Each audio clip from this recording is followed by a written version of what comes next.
Good afternoon बच्चों। अच्छा, कहानी सुनना किस किस को पसंद है? सबको पसंद है ना? चलो, आज मैं तुम्हारे लिए एक और कहानी लाया हूं और ये कहानी है एक राजा की। चलो, सबसे पहले राजा से मिलते हैं।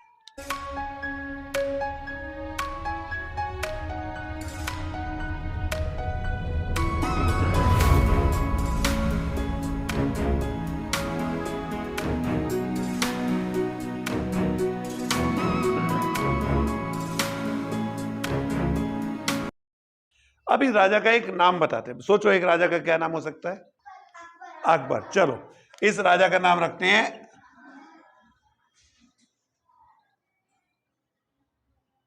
अकबर।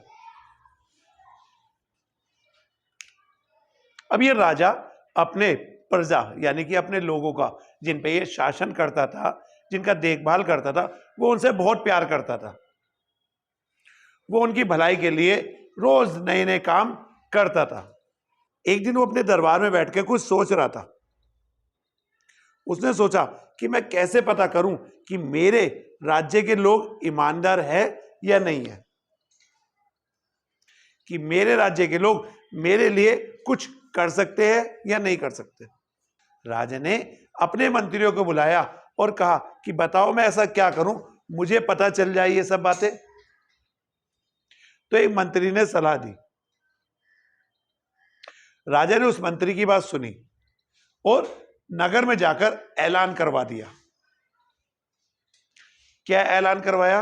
कि रात के 12 बजे, रात के 12 बजे हर परिवार में से एक आदमी शहर के बाहर एक बहुत बड़ा गड्ढा है, एक बहुत बड़ा गड्ढा है, उसमें एक गिलास दूध डालकर आएगा बिना किसी को बताए। अब राजा ने बोला तो करना तो पड़ेगा, क्योंकि वो तो हमारे राजा हैं। तो उस दिन रात को सब एक गिलास में कुछ सामान लेकर चुपचाप कहां पे जा रहे थे? हाँ, और वहां पर चुपचाप डालकर वापस अपने घर पे आ गए। अगले दिन अकबर राजा ने उस गड्ढे के पास जाकर देखा तो सोचो क्या मिला होगा उसको। मैं बताता हूं। अकबर ने आके देखा इस गड्ढे में तो पानी ही पानी है, एक गिलास भी दूध नहीं था। सोचो ऐसा क्यों हुआ होगा? राजा की बात नहीं मानी होगी। एक बात कि राजा की बात नहीं मानी होगी, और सोचो। दूध पानी के रंग में बदल गया होगा, और सोचो। चलो मैं बताता हूं। राज्य के हर परिवार ने यह सोचा कि अरे सब तो दूध डालेंगे और मैं तो उसमें चुपचाप पानी डाल देता हूं, दूध में पानी मिल जाएगा, मेरे दूध का तो पता ही नहीं चलेगा। और यह बात सबने सोची। सबने चुपचाप गिलास में पानी भर के लाए कि मैं इसमें डाल देता हूं, किसी को कुछ पता ही नहीं चलेगा। तो लास्ट में पूरे गड्ढे में क्या था फिर? पानी। राजा को यह सुन के बड़ा दुख हुआ कि मेरे राज्य के लोग इतने भी ईमानदार नहीं है कि राजा के कहने पर उसमें एक गिलास दूध डाल दें। राजा ने यह बात सबको बताई। तभी मंत्रियों ने बोला कि राजा, हो सकता है परिवार में एक जना ईमानदार नहीं है, लेकिन हो सकता है परिवार में कोई और भी ईमानदार हो। हमें कोई और तरीका भी निकालना चाहिए, पता चल सके कि किस परिवार में कोई ईमानदार है भी या नहीं है। तो मंत्रियों ने कहा कि राजा, हम परेशान नहीं होते, हम कोई और भी तरीका निकालते हैं ताकि हमें राज्य में कुछ लोग ईमानदार तो मिल जाए। तो यह सोचकर राजा ने कहा ठीक है, हम एक बार और प्रयास करते हैं। तो मंत्रियों ने एक तरीका और बताया राजा को, और राजा को बात समझ आ गई। उसने फिर राज्य में ऐलान करवा दिया कि मेरे पास एक जादुई बीज है मेरे पास एक जादुई बीज है। अच्छा, बीज क्या चीज होती है? वेरी गुड, जो हम गमले में डालते हैं और उसमें से पौधा उगता है, राइट? बढ़िया। तो अकबर ने कहा कि मेरे पास एक जादुई बीज है, तुम सब आओ और मेरे पास से एक जादुई बीज लेके जाओ और अपने गमले में बोना। जिसका सबसे अच्छा फूल होगा उसको मैं 1000 सोने की अशर्फिया दूंगा। ये बात सुनकर सब राज्य के लोग आए और राजा से वो जादुई बीज ले गए और राजा ने दिया था 1 सप्ताह का समय। 1 सप्ताह बाद मेरे पास आना और अपना गमला दिखाना और मेरे से 1000 सोने की अशर्फी ले जाना। अब 1 हफ्ते बाद राज्य के बहुत सारे लोग बढ़िया सा गमला लाए और उसमें बहुत बढ़िया फूल खिले हुए थे। राजा जिस गमले को देखता उसको रिजेक्ट कर देता, उसको मना कर देता। राजा जिस गमले को देखता उसे मना कर देता। बताओ क्यों?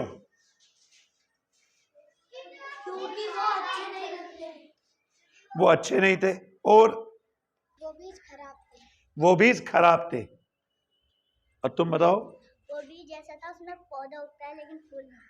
वो बीज ऐसा था जिसमें पौधा उग सकता था, फूल नहीं उग सकता। लेकिन राज्य में सारे लोग तो गमला लेके आए और उसमें एक फूल लगा हुआ था, बहुत खूबसूरत। किसी का सफेद रंग का फूल था, किसी का पीले रंग का फूल था, किसी का लाल रंग का फूल, सबके फूल बहुत खूबसूरत।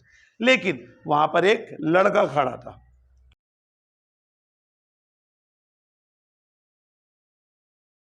और उसके हाथ में एक खाली गमला था। उसके हाथ में एक खाली गमला था जिसमें ना कोई पौधा था ना कोई फूल था। अब राजा ने उसको बुलाया कि इधर आओ, तुम ये खाली गमला लेके क्यों आए हो? मैंने तो ऐसा गमला मंगाया था जिसमें फूल हो बहुत खूबसूरत, तभी तो मैं सोने की अशर्फी दूंगा। तो बच्चे ने बोला, राजा जी आपने जो बीज दिया था वो बीज फूल का था ही नहीं, वो बीज पौधे का था ही नहीं। मैंने उसे गमले में डाला, उसका बहुत ध्यान रखा, उसमें खाद दी। अच्छा, बीज डालने के बाद क्या क्या करते हैं हम गमले के साथ? अगर हमारे पास बीज आ जाता है तो बीज में से पौधा कैसे आएगा? जब हम उसकी देखभाल करेंगे, उसे धूप देंगे, खाद डालेंगे वो धूप देंगे, खाद डालेंगे और पानी डालेंगे, उसकी देखभाल करेंगे तो उसमें से एक पौधा आ जाएगा। शाबाश, वेरी गुड। तो उसने कहा, राजा जी मैंने इसका सब ध्यान रखा, इसमें पानी दिया, इसमें खाद दी, इसको धूप में रखा, लेकिन इसमें से पौधा, तो मैं ये निष्कर्ष पे पहुंचा हूं कि तो ये फूल का बीज है ही नहीं, तो ये फूल का बीज है ही नहीं, ये खराब बीज है जिससे कोई पौधा नहीं हो सकता। राजा को उसकी ईमानदारी देखकर बहुत खुशी हुई। उसने उसको सबके सामने बताया, ये बच्चा बिल्कुल सच बोल रहा है कि ये बीज पौधे का है ही नहीं। और उसके लिए सबने खूब सारी ताली बजाई। इस कहानी से हमने क्या सीखा? ईमानदारी कि हमें हमेशा ईमानदारी रखनी चाहिए। कोई हमें जो काम दे उसको पूरा करना चाहिए। अगर तुम ईमानदार होगे तो सब लोग ईमानदार होंगे। ईमानदारी कैसे दिखाओगे? अगर हमें जैसे कि कोई काम देता है, जैसे कि मैम काम देती हैं, बाकी सब नहीं कर रहे हैं, पर तुम्हें उस पर ध्यान नहीं देना है, तुम्हें अपना काम करना है। अरे वाह, वेरी गुड। हाँ, अगर क्या कहते हम दुकान पे जाएंगे, अगर हम एक सामान लेने गए हैं और 2 आ जाए तो हमें उसे वापस करना चाहिए, इससे हम ईमानदार बन सकते हैं। क्लैप कर दो इसके लिए। हमारे मन में लालच आ जाता है, हमारे मन में लालच आ जाता है कि उसने गलती से मुझे 10 के नोट की जगह 20 का नोट दे दिया, तो मुझे क्या करना चाहिए? वापस करना चाहिए। उसने एक साबुन की जगह 2 साबुन दे दी, हमें क्या करना चाहिए? वापस देना चाहिए। उसने 1 किलो आटे की जगह 2 किलो आटा दे दिया, तो 1 किलो वापस करना चाहिए। यही ईमानदारी है।